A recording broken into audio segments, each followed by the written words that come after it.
বিসমিল্লাহির রহমানির রহিম। সরকার একটি ইতিবাচক সিদ্ধান্ত নিয়েছেন।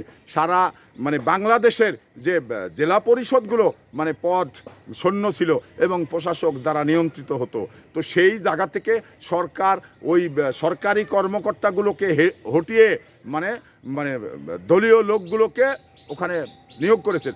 এর সুবিধা কি? এর সুবিধা হলো যে সরকারি একজন কর্মকর্তা আগে একটি পদে রয়েছেন, তারপরে এই দায়িত্ব দিয়েছেন। কারণ সরকারি কর্মকর্তা তো অ্যাভেলেবল নেই, তাহলে যে সরকারি কর্মকর্তা একটি দায়িত্বে থাকার পরে আর একটি দায়িত্ব যখন গ্রহণ করে, তখন কিন্তু সে পর্যাপ্ত সময় এই উপজেলা পরিষদ জেলা পরিষদে দিতে পারে না। তো এই জন্যই জনগণের সমস্যা সৃষ্টি হচ্ছিল।